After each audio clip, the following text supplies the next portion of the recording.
Brought to you by Lister Pros TV, streaming from Tempe, Arizona. And we're live in 5, 4, 3, 2, 1.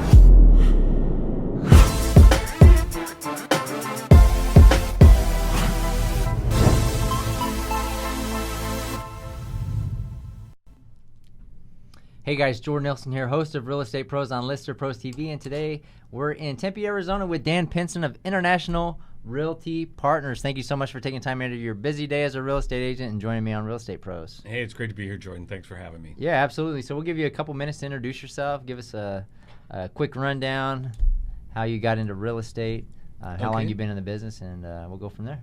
Great. Well, let's see. I'm the designated broker of International Realty Partners. I started that firm about 10 years ago. I'm 16 in my 17th year now in business, and so just located in north central Phoenix, and pretty much work central Scottsdale, central, north central Phoenix, and also starting to do a lot of horse property. So on the more on the fringes of the valley. Right. All right. So kind of all kinds of different properties. So is this new for you? Do you ride horses and stuff like that?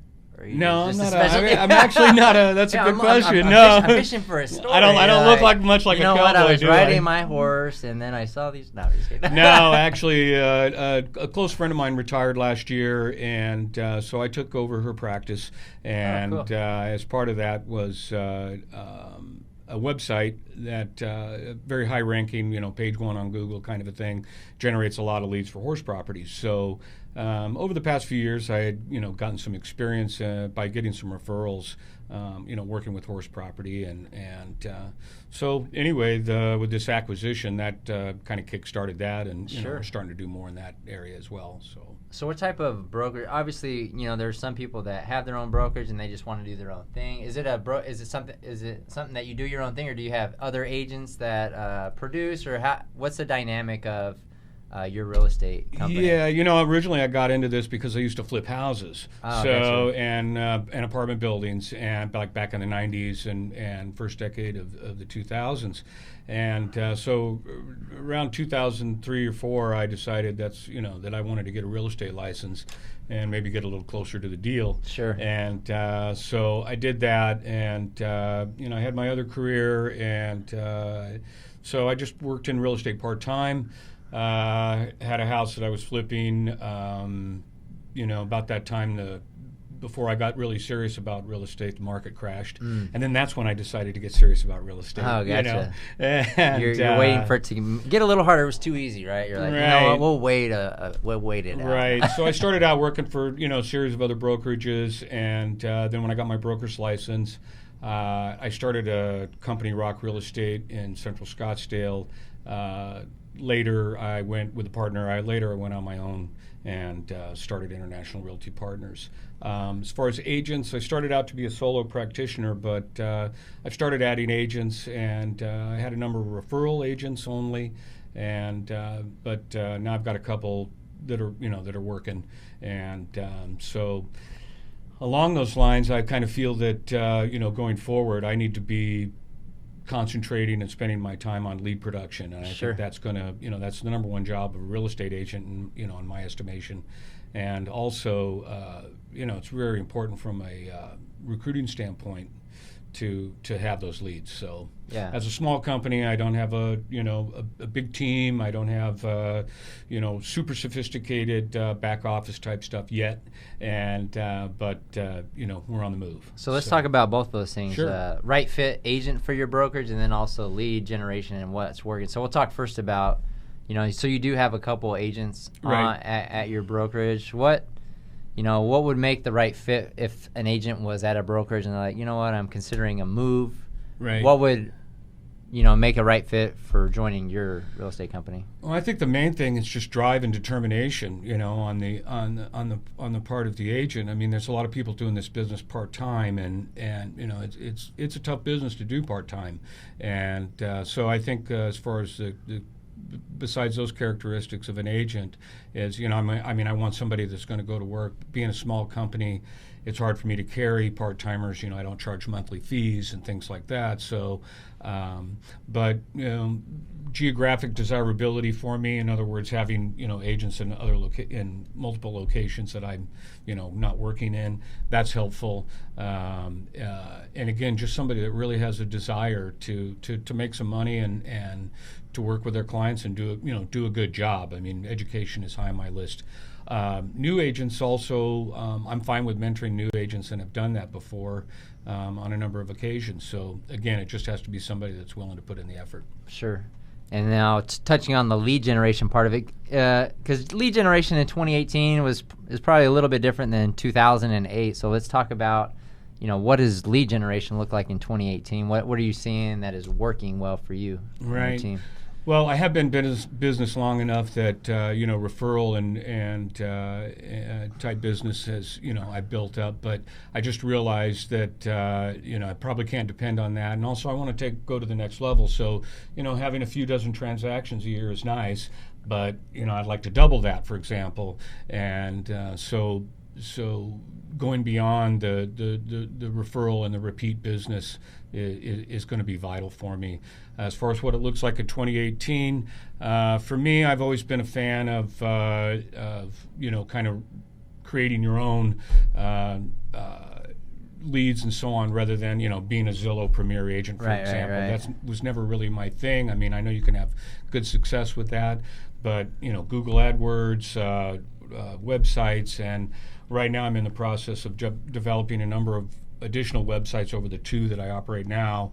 I have like 61 different domains that I want to populate these websites across, to generate leads. So, AdWords, organic SEO, and stuff along those lines, rolling my own, for lack of a better term. Right. So are you doing like articles and stuff with keywords and like certain? Absolutely. What does that look like? Because that's pretty sophisticated. I mean, having 61 domains, probably titled differently for different, to hit different segments of the market. Like West Valley Property, Awatuki Property, some various horse-related websites, horse property related, and some things like that. And then also some stuff related around, the international part of my name, which is also something that I'm expanding more into.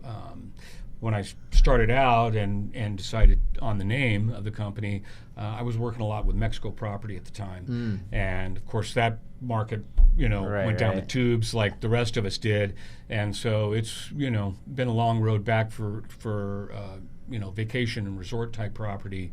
But now that things have really started to perk up economically, I think that that's going to start to become a bigger part of our business as well. So awesome. So let's talk a little bit about education. All right. Well, that's one of my favorite topics. That's one of my favorite topics. Boy, where do we start? There's so much to talk about education and the lack thereof. I think in this industry is that it's been real important to me. When I got out of real estate school as an agent, I realized I knew just enough to probably get sued. Right. So I immediately started off into the GRI program and some of the various programs, and I've got the alphabet soup after my name. And as soon as I was qualified to sit for the broker's exam, I knew that becoming a broker was also going to be real important as well. So education is a huge deal to me, and I personally feel that I've worked really hard to understand the law, and as well as improving my customer service along the way. So, and I think that's what attracts people to me. You almost got to hit me over the head to get me to sell you a house, but people do that because I think I do know what I'm talking about. So right. Have you been involved in transactions where education or lack of education has been an issue, Oh, sure. We see that all the time, a lack of understanding of the forms, of the process, of the timelines, and those kinds of things. So, it's just important to build credibility with your client, to be able to properly fill out a contract, to adhere to, the timelines that are stated in those contracts. And then to also have a well-rounded knowledge about other facets of real estate. I mean, you don't have to be a contractor, you don't have to be an inspector, but you should be able to identify, a big crack in a foundation slab. That could be a problem, right? So I think having some knowledge about the other disciplines, appraising, lending, and so on, all very important. So you know how the pieces of the puzzle fit together. Sure. Yeah, because real estate really isn't, the transaction itself isn't really cut and dry, right? There's a lot of like variables that you're managing. The financing, the inspection, the bins, all these little pieces, and that's kind of the fun, I think. Is that there's always something new to learn, and nobody knows it all, and every transaction has its own set of unique issues, good or bad, and I might sell a house, the first house I show to somebody, but it might be the 30th one before we hit on one, and so. Right. So obviously doing the work, some agents will just try to push a customer on maybe a house that's not the right fit because they just want to be done and close the transaction. But it sounds like you really care about finding the right fit, the right property for what your clients absolutely is that, our fiduciary duty to our clients, our job one, right? And so is to protect their money. And so if I think somebody's, I'm not their financial advisor or CPA, but I also feel that, it's my job to keep them from getting into a bad situation. If you're going to be broke after you get into your house, that's not a good spot to be in. Right. You need to back away a little bit, make sure you have some money left over for those things that inevitably arise, during the course of real estate ownership. So yeah, absolutely. So if somebody, what? I guess talk about the geographic area that you cover. What does your clientele look like? Mostly Scottsdale, Central Phoenix, North Phoenix, and a lot Northwest. That's a big growth corridor. So we have a few clients that are having some new builds being built right now. Also, quite a few horse properties out that way: Waddell, Surprise, Peoria, and so on. Been doing a lot of business out there. I've got one agent, Mike, who's Mike Durant, who works out in Sun City, and he's 81 years old, and he kicks butt out there. Awesome. So he does a couple of dozen transactions a year out there, and so anyway, East Valley is an area that I really need, some coverage on. So, if you're an East Valley agent, call me. Yeah. Anyway, so that's an area that I really do need some better coverage. But Sure. We've worked from Tempe to Surprise this year. So. Awesome. So if somebody's interested in hiring you or potentially joining your team, how do people get a hold of you? They can call me at 602-332-3499.